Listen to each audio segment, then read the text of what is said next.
আসসালামু আলাইকুম আরহামাতুল্লাহি ওবারাকাতু। সম্মানিত ভিউয়ার, আজকে আমরা ডেইলি ভিডিও মাঝে থেকে দোয়া শিখেছি, তার মধ্যে আজকে এমন একটা দোয়া শিখতে চলেছি।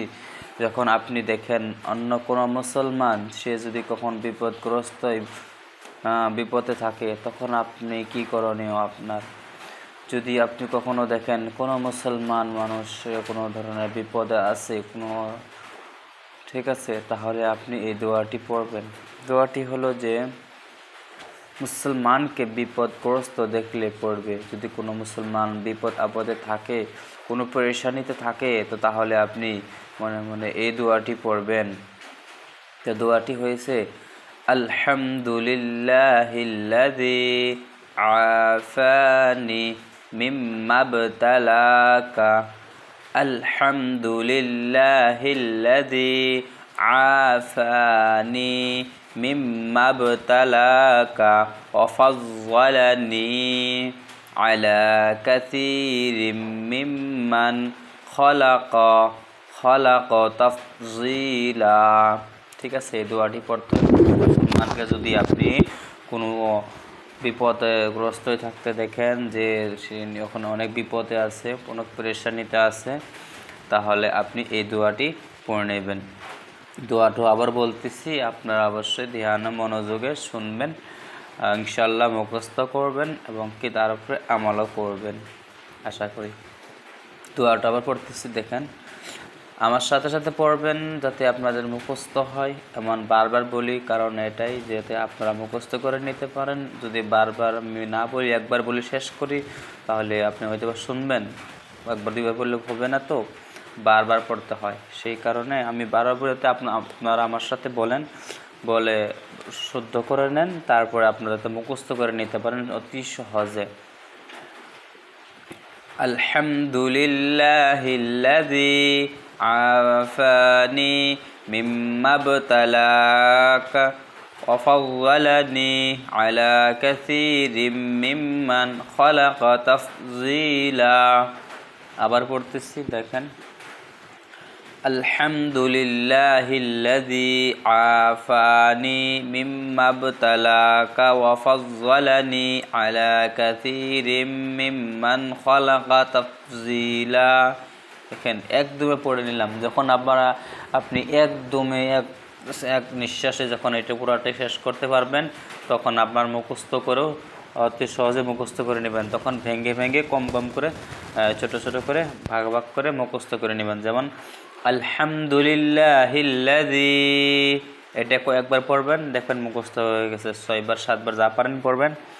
এটা যখন এখানে হয়ে যাবে, তখন থেকে এখানে পড়বেন আফানি মিম্মা বতালাক, আফানি মিম্মা বতালাক, আফানি মিম্মা বতালাক।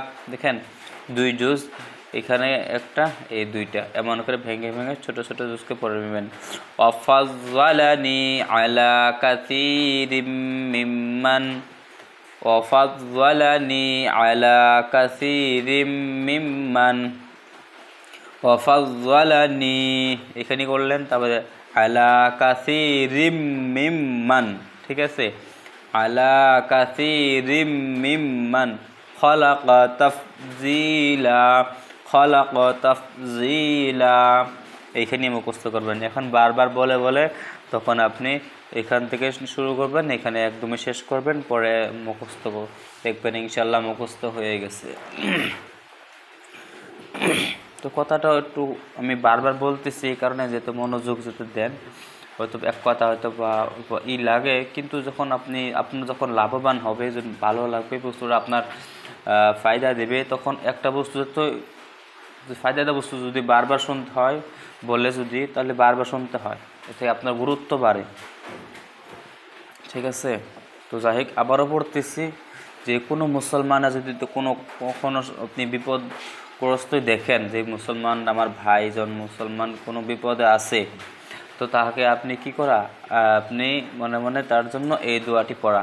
দোয়াটি হলো যে আলহামদুলিল্লাহিল্লাযী আফানি মিম্মা বতালাক ওয়া ফাজ্জালানি আলা কাসীরিম মিম্মান খলাকা তাফযীলা। আবার পড়তেছি আলহামদুলিল্লাহিল্লাযী আফানি মিম্মা ইবতালাক ওয়া ফাযযালানি আলা কাসীরিম মিম্মান খলাকা তাফযীলা।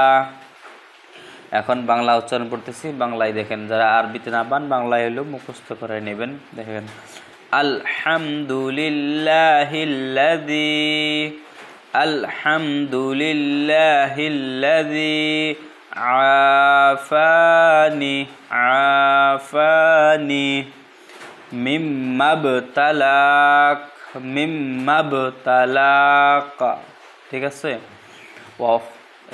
এখান থেকে পর্যন্ত হয়ে গেল। হ্যাঁ, ওয়াফাজ্জালানি ওয়াফাজ্জালানি আলা কাসীরিম আলা কাসীরিম মিম্মান আলা কাসীরিম মিম্মান খালাকা তাফযীলা।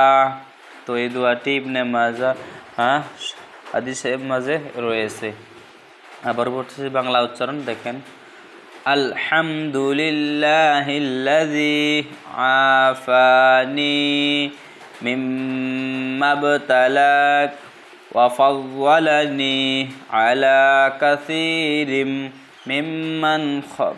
মিম্মান খালাকা তাফযীলা। ঠিক আছে, এই দোয়াটি মুখস্থ করে নেবেন। এরপরে হলো দোয়াটি শিখতে চলেছি আমরা, অতি গুরুত্ব, এটা আরও অনেক গুরুত্ব দিবেন। দোয়াটি হলো যে বিপদের সময় পড়বে। এখন আপনি যখন নিজে বিপদে থাকেন তখন আপনি কি পড়বেন? অবশ্যই আপনার জন্য এটা যে আমরা যখন কোনো অসহায় হয়ে যায়, বিপদ আপদে আসে যাই, কম বেশ সমস্ত মুসলমানের মধ্যে সবাই বিপদে পড়ে, মাঝে মাঝে বিপদ আসে সবার মাঝে, আল্লাহ পরীক্ষা করে। তো ওই টাইমে আমাদের কি দোয়া পড়তে হয়, কি দোয়া পড়লে আমাদের বিপদ আপদ দূর হয়ে যাবে, কি করণীয় আমল, কি করলে আমলটা হবে, আমলটা কি? ঠিক আছে, আমরা এটা শিখতে চলেছি। তো দোয়াটি হলো যে বিপদের সময় পড়বে। আপনি যখন বিপদ আপদ আসে আপনার উপরে, তখন আপনি এই দোয়াটি পড়ে নেবেন। তো দোয়াটি সহজ আছে, এটা বেশি কঠিন না, আমরা সবাই কম বেশি অল্প স্বল্প পারি, কিন্তু আমরা যতটুকু চেষ্টা করি মনে করে পড়তে পারি। ঠিক আছে, ধ্যানে শুনেন, মুখস্থ হয়ে যাবে। যে ইন্না লিল্লাহি ওয়া ইন্না ইলাইহি রাজিউন, ইন্না লিল্লাহি ওয়া ইন্না ইলাইহি রাজিউন। এটা কোরআনের আয়াত। ঠিক আছে, কোরআনের মধ্যে আছে। আবার পড়তেছে, দেখেন ইন্না লিল্লাহি ওয়া ইন্না ইলাইহি রাজিউন। যারা নতুন নতুন পড়তেছেন, দোয়া শিখতেছেন, তাদেরকে অল্প হয়তো বা টান হইতে পারে, সেই জন্য আমি এমন করে লাহায় লাহায় লাহায় পড়তেছি, বারবার পড়তেছি, যাতে আপনাদেরকে বুঝতেও কোনো অসুবিধা না হয়। ঠিক আছে, ইন্না লিল্লাহি ইন্না লিল্লাহি ওয়া ইন্না ইলাইহি, ইন্না লিল্লাহি ওয়া ইন্না ইলাইহি রাজিউন, ইন্না লিল্লাহি ওয়া ইন্না ইলাইহি রাজিউন। আল্লাহুম্মা আজিরনি আল্লাহুম্মা আজিরনি ফি মুসিবাতি, আল্লাহুম্মা আজিরনি ফি মুসিবাতি ওয়া আখলিফ লি খায়রাম মিনহা ওয়া আখলিফ লি খায়রাম মিনহা।